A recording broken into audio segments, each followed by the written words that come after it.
अस्सलामु अलैकुम वरहमतुल्लाहि वबरकातुहू।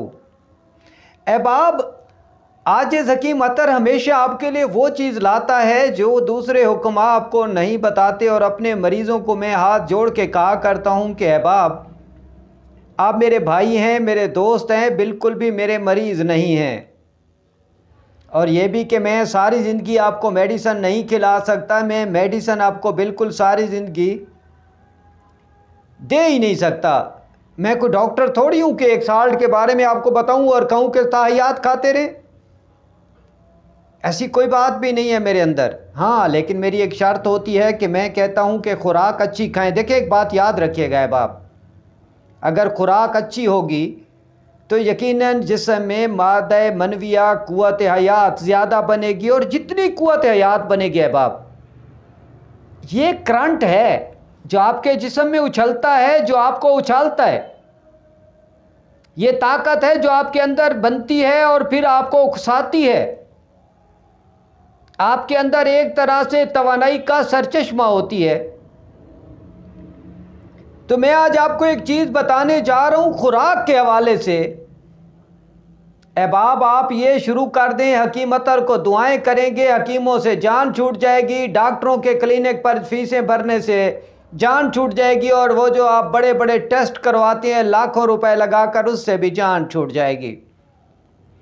वो अहबाब जो कहते हैं कि बच्चे नहीं होते, और अगर एक बच्चा हुआ तो 10 साल हो गए, दूसरा बच्चा नहीं हो रहा।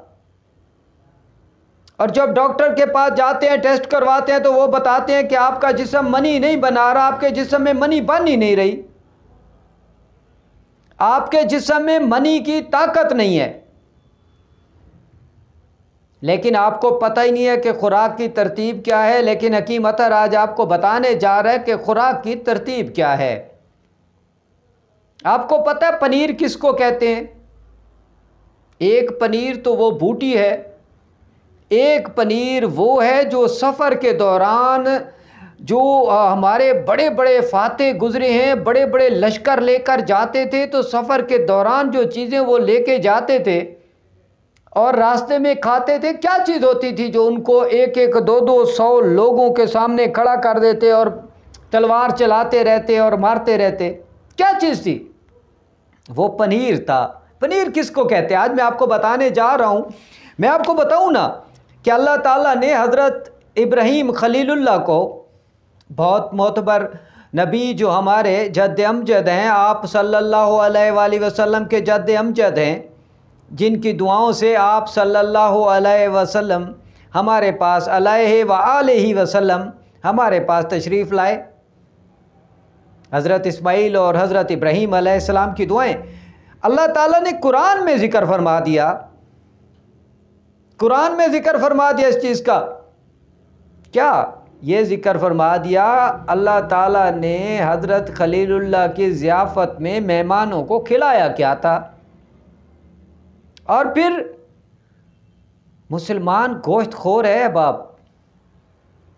उससे पहले मैं आपको बताऊं कि हज़रत खलील इब्राहीम ने, हज़रत इब्राहीम खलीलुल्लाह ने अपने मेहमानों को क्या खिलाया था अल्लाह के हुक्म पर। अल्लाह ने फरमाया कि इसमें ताकत है। क्यों फरमाया मेरे रब ने? और क्यों एक नबी को हुक्म दिया कि अपने मेहमानों को ये खिलाओ? उससे पहले मेरे चैनल को सब्सक्राइब कर दें अगर आपने अभी तक नहीं किया तो। मेरी वीडियोस को लाइक और शेयर किया कीजिए, साथ में बेल आइकॉन का बटन दबाएं ताकि आप तक मेरी वीडियोस नई से नई अपडेट्स पहुंचती रहें। हज़रत कुरान में कैसे आता है? अभी चंद ही लम्हे गुजरे थे, कुरान की आयत का तर्जुमा कर रहा हूं मैं यकीनन। अभी चंद ही लम्हे गुजरे थे कि वो भुना हुआ बिछड़े का गोश्त लाए, गरम पत्थर पर भुना हुआ गोश्त, आग पर भुना हुआ गोश्त।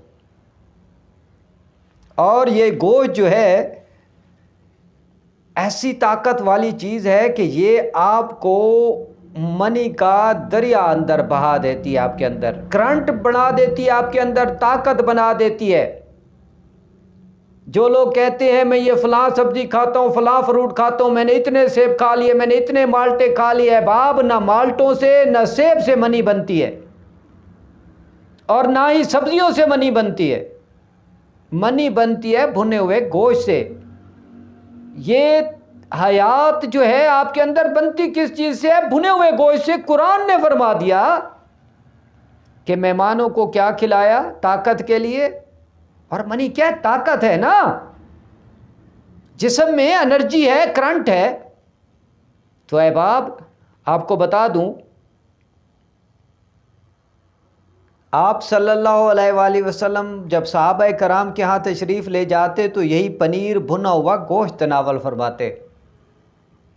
आकाए दो जहाँ सब्जियाँ तो खा सकते थे, लेकिन नहीं, सब्जियाँ नहीं खाते थे, लेकिन रग़बत से जो खाते थे वो भुना हुआ गोश्त होता था। अहबाब मैं आपको इसके हवाले से इतना कुछ, धूप की हरारत में भुना हुआ गोश्त मुज़र होता है, अंगारों पर भुना हुआ गोश्त शोलों पर भुने हुए गोश्त से बहुत बेहतर होता है, क्योंकि वो जलता नहीं है। अहबाब मैंने आपको अपनी डायरी से ब्याज से पढ़ के चीज़ें बताई हैं जो मैंने छुपा के रखी हुई होती हैं। मेरे 2 दर्जन शागिर्दों से छुपा के रखा होता है मैंने ये सारा कुछ, क्योंकि शागिर्द भी जो है वो नुस्खे, लोग उनको कहते हैं कि चोरी से नुस्खा दे दें। तो भुना हुआ गोश्त खाएं अहबाब। अगर आप तवाना रहना चाहते हैं, अगर आप हकीमों से दूर रहना चाहते हैं, अगर डॉक्टरों से दूर रहना चाहते हैं, सेहत को बेहतर करना चाहते हैं, और 1 नहीं 4 नहीं 6 शादियाँ। अभी पिछले दिन एक दोस्त मेरे पास आया तो मुझे बता रहा था कि मैं फ़लाँ तंजीम का जो है ना, मैं वो था, कुक था, और उन्होंने 4-4 6-6 शादियाँ की हुई होती थी, और खाते क्या थे वो? भुने हुए तीतर, बटेर, हिरन, छोटे बकरे, ये गोश्त खाया करते थे। और फिर देखिए अरबियों को देख लें।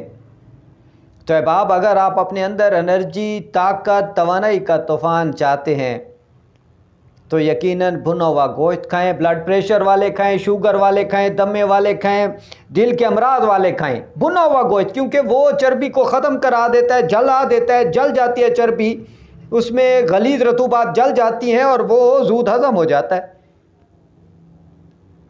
डॉक्टरों ने तो आपको सारी चीज़ें छुड़वा दी। जब तक क़ुव्वत मुदाफ़ियत ही नहीं होगी, आपके अंदर एनर्जी नहीं होगी, ताकत नहीं होगी, तो बीमारी के ख़िलाफ़ लड़ेंगे कैसे? बीमारी के ख़िलाफ़ लड़ना है, मर्दाना ताकत बहाल करनी है, असाब पट्टों को ताकतवर करना है, डोले बनाने हैं, जिस्म बनाना है, तो भुना हुआ गोश्त खाएं। चलो कुछ नहीं मिलता तो ब्रॉयलर का भुना हुआ गोश्त खा ले, कोई नुकसान नहीं है। अगर आप बड़ा गोश्त जो है वो अच्छा मिलता है, बिछड़े का गोश्त मिलता है, गाय भैंस का, पुराने नहीं जो मेरे पठान भाई खाते हैं वो वाला नहीं, अगर वो मिलता है तो भुना हुआ गोश्त खाएं। बाप जितना भुना हुआ गोश्त खाएंगे यकीनन एनर्जी आपके अंदर उतनी ज़्यादा हो जाएगी। अपने आसपास के लोगों का ख्याल रखिए। हकीम अतर को इजाज़त दीजिए। मैंने आपको आज वो चीज़ बता दी जो पैगंबर अपने मेहमानों को खिलाते थे। वस्सलामु अलैकुम वरहमतुल्लाहि व बरकातुहू।